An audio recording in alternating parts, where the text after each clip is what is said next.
L'homme a besoin de la religion pour se défendre contre lui-même. Parce qu'il ne faut pas oublier, Bossuet disait l'homme est l'ennemi de lui-même.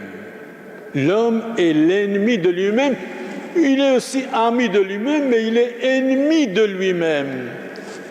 Une nation, un pays, une nation s'affaiblit lorsque s'altère, se corrompt le sentiment religieux.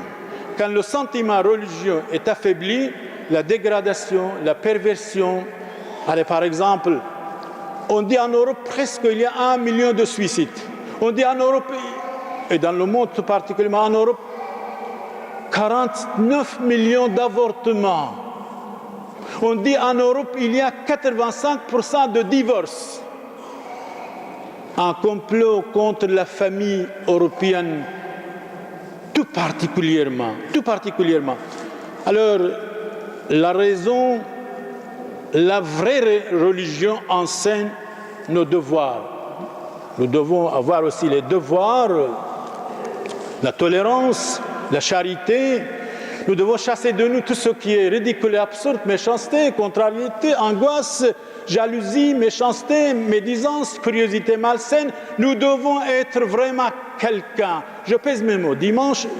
Jeudi passé, je disais, je préfère 40 personnes devant moi, vrais catholiques, vrais croyants, bien, civilisés, gentils, charitables, tolérants, mieux que 1000 personnes qui disent n'importe quoi. C'est très important. Je crois que c'est la qualité qui compte souvent aussi. Alors Jésus dit dans l'Évangile, chapitre 5, verset 14, nous parlons aujourd'hui de la lumière.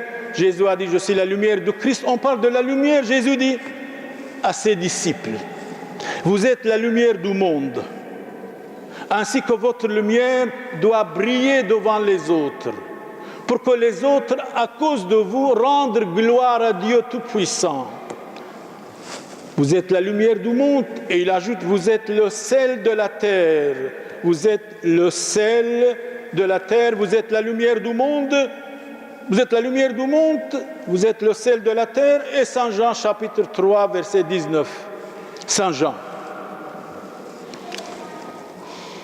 La lumière est venue dans le monde, et les hommes ont mieux aimé les ténèbres que la lumière. Pourquoi? Parce que les hommes aiment les ténèbres pour que leurs œuvres, dans ce monde, que les gens ne voient pas leurs œuvres. Alors, Dieu aime les pécheurs. Dieu aime les péchesses. Regardez ce qu'il dit. L'âme venue de Dieu soupire toujours après le ciel, parce que les êtres humains est mortel, il a quelques années sur la terre, vanité des vanités, tout est vanité. Et Saint Luc nous dit, chapitre 15, verset 7, les anges de Dieu, les anges du ciel sont contents pour un seul pécheur quand il va changer sa vie. Les anges de Dieu dans le ciel, chapitre 15, verset 7, sont contents pour un seul pécheur quand il va se corriger. Eh bien, nous sommes noyés pas dans le perfectionnement. On dirait tout le temps, nous voulons être imparfaits. Oh, Jésus a dit, soyez parfaits, que votre Père céleste est parfait. Et je suis certain, l'homme est perfectible. L'homme est perfectible, je suis sûr et certain. Oui, alors nous avons un pape, Saint Léon Ier, Léon le Grand, mort en 461, celui qui a sauvé l'Europe, celui qui a sauvé Rome des Attila. Que la lumière soit séparée des ténèbres, que les enfants chrétiens soient dans la vérité, qui fuient les tentations du démon. Et c'est vrai, Saint Augustin parle du démon. Le démon est l'auteur de la mort, le maître de l'orgueil, la racine de la méchanceté. La racine de la méchanceté, c'est les mauvaises tentations qui viennent du malin, du démon, comme Jésus a dit au démon, arrière Satan, va de rétro Satanas. Et les anges de Dieu servaient le Christ. Nous avons dit, La méchanceté s'apprend sans école. La méchanceté s'apprend sans maître.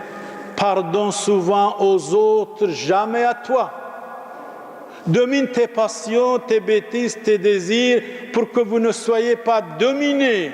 Dominer soi-même, c'est la meilleure richesse. Un philosophe disait, ne dites pas n'importe quoi. Ne dites pas n'importe quoi, s'il vous plaît. Vous êtes maître de ce que vous n'avez pas dit.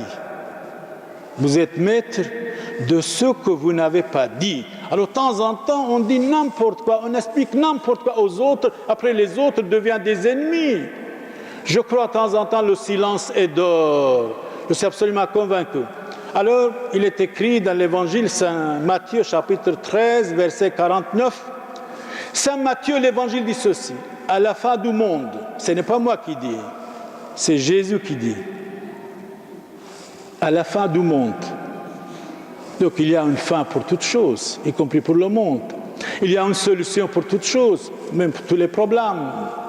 À la fin du monde, les anges de Dieu s'en iront séparer les méchants du milieu des justes. Chapitre 13, verset 49, Saint Matthieu, l'Évangile. Ils les jeteront dans la fournaise de feu, les méchants qui ne veulent pas se convertir, où il y aura des pleurs et des grincements de dents. Avez-vous compris? Jésus dit à ses apôtres, moi je dis à vous tous, avez-vous compris? C'est Jésus qui parle. Écoutez, nous devons accepter tout l'évangile ou alors rien du tout. Nous acceptons ce qui nous convient et ce qui ne nous convient pas, on jette aux poubelles. Ça ne va pas. Comme nos amis homosexuels disent, mais oui, Jésus a dit, aimez-vous les uns les autres. Et le reste de l'évangile, il s'en fout carrément. Carrément. On ne peut pas être chrétien à la carte. On ne peut pas être chrétien quand quelque chose ne nous convient pas. Mais ça, ce n'est pas pour moi. Je crois, je dis à nous tous, c'est valable pour chacun de nous. Le problème des gens, c'est quelque chose, quand il ne nous convient pas, quand il ne vous convient pas, vous êtes fâchés, vous êtes enflammés de méchanceté. Vous allez voir, celui-ci a dit ceci. Surtout, quand quelque chose ne nous convient pas, nous devons être contents. Et nous devons entrer en nous-mêmes, parler avec nous-mêmes. Si j'ai tort, je dois me corriger. C'est chacun de nous, nous devons nous corriger tant que nous sommes absolument sur la terre. Selon Saint Jean, chapitre 3, verset 20, Saint Jean de l'Évangile, quiconque fait le mal déteste la lumière. Quiconque fait le mal déteste la lumière. Et je vous assure, les incrédules qui se moquent de Dieu, de l'Église, des fidèles, des croyants, parce qu'ils détestent la lumière, parce qu'ils désirent rester dans le mal, dans le péché même. C'est pour cela qu'il devient incrédule. Alors quand vous les touchez du doigt, ils s'énervent. Ils se considèrent champions des droits de l'homme, champions de l'humanité pour la justice. Mais touchez-les du doigt, vous allez voir la dictature camouflée chez eux.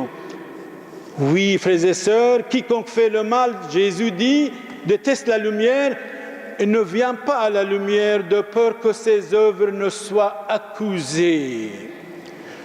Saint Augustin nous dit, le bien est en moi.